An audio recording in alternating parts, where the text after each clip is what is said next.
ನಮಸ್ಕಾರ ಸ್ನೇಹಿತರೆ, ನೀವು ನೋಡ್ತಾ ಇದ್ರ life at particle farms YouTube channel. ಮತ್ತೊಂದು ವಿಡಿಯೋ ಜೊತೆ ನಿಮ್ಮ ಮುಂದೆ ಬಂದಿದ್ದೀನಿ. ಏನಕ್ಕೆ ಅಂತ ಹೇಳಿದ್ರೆ, ನಮ್ಮಲ್ಲಿ ಇವಾಗ ಮೆಷಿನ್ ನ ಸಹಾಯದಿಂದ ಅಡಿಕೆಯನ್ನು ಸುಲಿತಾ ಇದೀವಿ. ಸೊ ಅದ್ರ ಬಗ್ಗೆ ಕೆಲವೊಂದು ಮಾಹಿತಿಗಳನ್ನ ನಿಮ್ಗೆ ಕೊಡೋಣ ಅಂತ ಇವಾಗ ವಿಡಿಯೋವನ್ನ ಮಾಡ್ತಾ ಇರೋದು. ಹಾಗೇನೆ ಕಳೆದ 4 ವರ್ಷಗಳಿಂದ ಮೆಷಿನ್ ನ ಸಹಾಯದಿಂದನೇ ಅಡಿಕೆಯನ್ನು ಸುಲಿಸ್ತಾ ಇದೀವಿ. ಈ ವರ್ಷ ಸ್ವಲ್ಪ ವ್ಯತ್ಯಾಸ ಏನು ಅಂತ ಹೇಳಿದ್ರೆ, ಸ್ಮಿತ್ ಕಂಪನಿಯ ಮೆಷಿನ್ ಅನ್ನ ಯೂಸ್ ಮಾಡ್ತಾ ಇರೋದು. ಇದಕ್ಕಿಂತ ಮುಂಚೆ ಆ ಮೆಷಿನ್ ಅನ್ನ ಇದುವರೆಗೂ ಯೂಸ್ ಮಾಡಿರ್ಲಿಲ್ಲ. ಸೊ ಬನ್ನಿ, ಅದ್ರ ಬಗ್ಗೆ ಕೆಲವೊಂದು ಮಾಹಿತಿಗಳು ನಿಮ್ಮ ಮುಂದೆ ತಗೊಂಡ್ ಬರ್ತಾ ಇದ್ದೀನಿ. ಇನ್ನೊಂದು ವಿಷಯ ಏನು ಅಂತ ಹೇಳಿದ್ರೆ, ಇದು ನಾವು ಪರ್ಚೇಸ್ ಮಾಡಿರೋ ಮೆಷಿನ್ ಅಂತೂ ಅಲ್ಲ, ಬಾಡಿಗೆಗೆ ಸುಲಿಸ್ತಾ ಇರೋದು ಅಡಿಕೆಯನ್ನ. ಹಾಗೇನೆ ಅಡಿಕೆ ಕ್ವಾಲಿಟಿ ಕೂಡ ಯಾವ ತರ ಇರುತ್ತೆ ಅಡಿಕೆ ಸುಲಿದಾದ್ಮೇಲೆ ಎಲ್ಲಾನು ಕೂಡ ಈ ವಿಡಿಯೋದಲ್ಲಿ ನೋಡ್ಬೋದು. ಹಾಗೇನೆ ನಮ್ಮ ಚಾನಲ್ ನ ಮೊದಲನೇದಾಗಿ ನೋಡ್ತಾ ಇದ್ರೆ ಚಾನಲ್ ನ ತಪ್ಪದೆ ಸಬ್ಸ್ಕ್ರೈಬ್ ಮಾಡ್ಕೊಳ್ಳಿ. ವಿಡಿಯೋ ಇಷ್ಟ ಆದ್ರೆ ಲೈಕ್ ಮಾಡೋದನ್ನು ಕೂಡ ಮರಿಬೇಡಿ. ಬೆಳಿಗ್ಗೆ 7:30 ಆಗ್ತಿದ್ದಂಗೆ ಕೆಲಸವನ್ನು ಶುರು ಮಾಡಿದ್ರು. ಇವಾಗ ಒಂದು ಸುಮಾರು 10 ಗಂಟೆ ಆಗ್ತಾ ಬಂತು ನಾನು ವಿಡಿಯೋ ಮಾಡ್ತಾ ಇರೋ ಟೈಮಲ್ಲಿ. ಇದು 4 ಬೆಲ್ಟ್ನ ಮೆಷಿನ್ ಆಗಿರುತ್ತೆ, ಸ್ಮಿತ್ ಕಂಪನಿಯದ್ದು. ಚೆನ್ನಾಗಿ ಒಣಗಿರೋ ಅಡಿಕೆಯನ್ನು ಉಪಯೋಗ ಮಾಡಬೇಕು. ಇದರಲ್ಲಿ 50ರಿಂದ 55 ಬಿಸಿಲಾಗಿರೋ ಅಡಿಕೆಯನ್ನು ಇವಾಗ ನಾವು ಉಪಯೋಗ ಮಾಡ್ತಾ ಇರೋದು. ಈ ಮೆಷಿನ್ನ ಮುಂಭಾಗದಲ್ಲಿ ಒಂದು ಟ್ರೇ ಥರ ಒಂದು ಜಾಗ ಇರುತ್ತೆ. ಅಲ್ಲಿಗೆ ನಾವು ಗೋಣಿಚೀಲದಿಂದ ಅಡಿಕೆಯನ್ನು ಹಾಕಬೇಕು. ಆವಾಗ ಅಡಿಕೆ ಜೊತೆ ಇದ್ದಿರೋ ಕಸಗಳೆಲ್ಲ ಕೆಳಗಡೆ ಬೀಳುತ್ತೆ. ಹಾಗೆಯೇ ಮುಂದ್ಗಡೆ ಅಡಿಕೆಯನ್ನು ಈ ಥರ ಹಾಕಿದಾಗ ಅದರ ಬೆಲ್ಟಲ್ಲಿ ಒಂದು ಚಿಕ್ಕದಾಗಿರೋ ಒಂದು ಪ್ಲೇಟ್ಗಳಿರುತ್ತೆ. ಸೊ ಅದರಲ್ಲಿ ಒಂದೊಂದೇ ಅಡಿಕೆಯನ್ನು ಅದು ಪಿಕ್ ಮಾಡ್ಕೊಂಡು ಹೋಗುತ್ತೆ ಬೆಲ್ಟಲ್ಲಿ. ಸೊ ಆವಾಗ ಅದು ಸುಲಿಯೋದಕ್ಕೂ ಕೂಡ ತುಂಬಾ ಸಹಾಯ ಆಗುತ್ತೆ. ಈಸಿಯಾಗಿ ಸುಲಿಯೋದಕ್ಕೆ ಒಂದೊಂದು ಅಡಿಕೆಗಳು ಸಿಗುತ್ತೆ ಮೆಷಿನ್ಗೆ.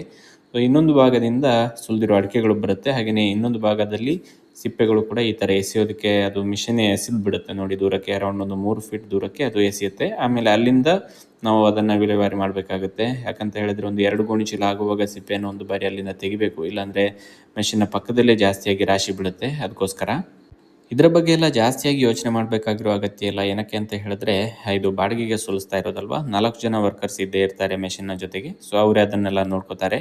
ಬಟ್ ಗೋಣಿಚೀಲದಲ್ಲಿ ತುಂಬಿರೋ ಅಡಿಕೆಯನ್ನು ನಾವು ಮೆಷಿನ್ನ ಪಕ್ಕಕ್ಕೆ ತಂದು ಕೊಡೋ ಕೆಲಸವನ್ನು ನಾವು ಮಾಡಬೇಕಾಗತ್ತೆ. ಇಲ್ಲಾಂದರೆ ಅದು ಗೋಡೌನಿಂದ ತಗೊಂಬರೋ ಕೆಲಸ ಅಂದರೆ ತುಂಬಾ ಟೈಮ್ ಹಿಡಿಸುತ್ತಲ್ವಾ, ಅದಕ್ಕೋಸ್ಕರ.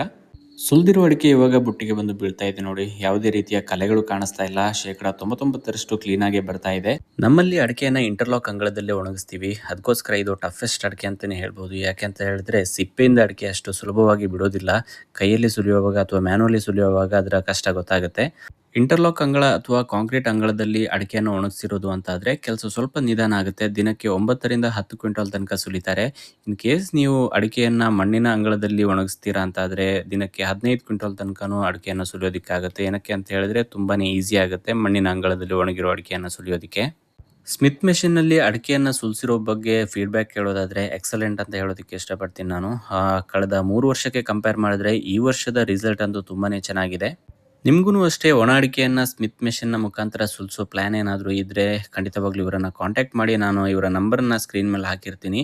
ಹಾಗೆಯೇ ಇದು ಯಾವುದೇ ರೀತಿಯ ಪ್ರಮೋಷನಲ್ ವಿಡಿಯೋ ಅಂತೂ ಖಂಡಿತವಾಗ್ಲೂ ಅಲ್ಲ. ನಮ್ಮಲ್ಲಿ ಅಡಿಕೆ ಸುಲಿಸೋದ್ರ ಬಗ್ಗೆ ಕೆಲವೊಂದು ಮಾಹಿತಿಗಳನ್ನು ನಿಮ್ಮ ಮುಂದೆ ತೊಗೊಂಡ್ಬಂದಿದ್ದೀನಿ ಅಷ್ಟೇ. ಇವರ ಮೆಷಿನ್ನು ಬೇರೆ ಬೇರೆ ಜಾಗಗಳಿಗೆ ಹೋಗ್ತಾ ಇರುತ್ತೆ. ಅದಕ್ಕೋಸ್ಕರ ಅವ್ರನ್ನ ಕಾಂಟ್ಯಾಕ್ಟ್ ಆಗಿ ನಿಮ್ಮ ಏರಿಯಾ ಪಕ್ಕ ಎಲ್ಲಾದರೂ ಕೆಲಸ ನಡೀತಾ ಇದೆ ಅಂತ ಆದರೆ ಸ್ಯಾಂಪಲ್ಗೆ ಒಂದು ಗೋಣಿ ಚೀಲವನ್ನು ತಗೊಂಡೋಗಿ ಸ್ಯಾಂಪಲ್ ನೋಡಿ ಯಾವ ಥರ ವರ್ಕ್ ಆಗುತ್ತೆ ಅಥವಾ ಯಾವ ಥರ ರಿಸಲ್ಟ್ ಇದೆ ಅಂತ ನೋಡಿಕೊಂಡು ಆಮೇಲೆ ಬೇಕಿದ್ರೆ ವರ್ಕ್ ಆರ್ಡರ್ನ ಕೊಡ್ಬೋದು ನೀವು. ಇವಾಗ ನೋಡಿ, ಬೆಸ್ಟ್ ಕ್ವಾಲಿಟಿ ಅಡಿಕೆಯಲ್ಲಿ ಬುಟ್ಟಿಗೆ ಬೀಳ್ತಾ ಇತ್ತು. ಇಲ್ಲಿ ಸೆಕೆಂಡ್ ಕ್ವಾಲಿಟಿ ಅಡಿಕೆ, ಹಾಗೆಯೇ ಕೋಕ, ಉಳ್ಳಿ, ಪಟೋರ ಎಲ್ಲ ಇರುತ್ತಲ್ವಾ, ಸೊ ಅದೆಲ್ಲ ಇನ್ನೊಂದು ಟ್ರೈನಲ್ಲಿ ಬರುತ್ತೆ. ಅದನ್ನು ಈ ಥರ ಇನ್ನೊಂದು ಮೆಷಿನ್ಗೆ ಹಾಕಿ ಅದನ್ನು ಕ್ಲೀನ್ ಮಾಡಿಕೊಡ್ತಾರೆ. ಇದರಲ್ಲೂ ಅಷ್ಟೇ ಅರೌಂಡ್ ಒಂದು 10ರಿಂದ 20% ಬೆಸ್ಟ್ ಕ್ವಾಲಿಟಿ ಅಡಿಕೆ ಕೂಡ ಮಿಕ್ಸ್ ಆಗಿರುತ್ತೆ. ಸೊ ಅದನ್ನು ನಾವು ಹ್ಯಾಂಡ್ ಪಿಕ್ಕಿಂಗಲ್ಲಿ ಆಮೇಲೆ ಸಪ್ರೇಟ್ ಮಾಡಬೇಕು. ಸುಲಿದಿರೋ ಅಡಿಕೆ ಬುಟ್ಟಿಗೆ ಬಿದ್ಮೇಲೆ ಅದರಲ್ಲಿ ಜಾಸ್ತಿಯಾಗಿ ಕಸಗಳು ಹಾಗೇನೆ ಧೂಳೆಲ್ಲ ಇರುತ್ತೆ. ಅದನ್ನು ಸಪ್ರೇಟ್ ಮಾಡೋದಕ್ಕೆ ಇನ್ನೊಂದು ಮೆಷಿನನ್ನು ಯೂಸ್ ಮಾಡ್ತಾರೆ ನೋಡಿ. ಇಲ್ಲಿ ಬುಟ್ಟಿಯಲ್ಲಿ ತಗೊಂಬಂದಿರೋ ಅಡಿಕೆಯನ್ನು ಇದಕ್ಕೆ ಹಾಕ್ತಾರೆ. ಸುಮಾರು 2ರಿಂದ 3 ನಿಮಿಷಗಳ ಕಾಲ ಇದರಲ್ಲಿ ರೊಟೇಟ್ ಮಾಡ್ತಾರೆ. ಅವಾಗ ಜಾಸ್ತಿ ಆಗಿರೋ ಕಸ ಎಲ್ಲ ಸಪ್ರೇಟ್ ಆಗಿಬಿಡುತ್ತೆ, ಧೂಳು ಕೂಡ ಸಪ್ರೇಟ್ ಆಗಿಬಿಡುತ್ತೆ. ಆದರೂ ಕೂಡ ಅಲ್ಲೊಂದು ಇಲ್ಲೊಂದು ಸ್ವಲ್ಪ ಕಸ ಇರುತ್ತೆ. ಅದನ್ನು ನಾವು ಹ್ಯಾಂಡ್ ಪಿಕ್ಕಿಂಗ್ ಮಾಡೋ ಟೈಮಲ್ಲಿ ಕ್ಲೀನ್ ಮಾಡ್ಕೋಬೇಕಾಗುತ್ತೆ. ಅದು ಮ್ಯಾನುವಲ್ ಆಗಿ ಸುಲಿದ್ರೂ ಕೂಡ ನಾವು ಆ ಕೆಲಸವನ್ನು ಮಾಡಲೇಬೇಕಾಗುತ್ತೆ. ಈ ಮೆಷಿನ್ಗೆ ಅಡಿಕೆಯನ್ನು ಹಾಕೋದು ಕಂಪಲ್ಸರಿ ಅಂತೂ ಖಂಡಿತವಾಗ್ಲೂ ಅಲ್ಲ. ಈ ಮೆಷಿನನ್ನು ಯೂಸ್ ಮಾಡಿದ್ರೆ ಅರೌಂಡ್ ಒಂದು 80% ಕಸ ಹಾಗೇನೆ ಧೂಳು ರೆಡ್ಯೂಸ್ ಆಗಿಬಿಡುತ್ತೆ. ಆವಾಗ ಮ್ಯಾನುವಲ್ ಆಗಿ ನಾವು ಕ್ಲೀನ್ ಮಾಡುವಾಗ ತುಂಬಾ ಹೆಲ್ಪ್ಫುಲ್ ಆಗುತ್ತೆ. ಫೈನಲ್ ಆಗಿ ನೋಡಿ, ಇಲ್ಲಿ ಯಾವ ಥರ ಕಾಣಿಸ್ತಾ ಇದೆ ಅಂತ ತೋರಿಸ್ತಾ ಇದ್ದೀನಿ. ಈ ಅಡಿಕೆಯನ್ನು ಇನ್ನು ಹ್ಯಾಂಡ್ ಪಿಕ್ಕಿಂಗ್ ಮಾಡೋ ಕೆಲಸ ಮಾತ್ರ ಬಾಕಿ ಇರೋದು. ನಿಮ್ಗೇನಾದರೂ ಮೆಷಿನ್ನ ಸಹಾಯದಿಂದ ಅಡಿಕೆ ಸುಲಿಸೋ ಪ್ಲ್ಯಾನ್ ಇದೆ ಅಂತಾದರೆ ಮೇಲೆ ಕಾಣ್ತಾ ಇರೋ ನಂಬರ್ಗೆ ಕಾಂಟ್ಯಾಕ್ಟ್ ಆಗಿ ನಿಮ್ಮ ಮನೆಗೆ ಬಂದು ಅಡಿಕೆಯನ್ನು ಸುಲಿದು ಕೊಡ್ತಾರೆ.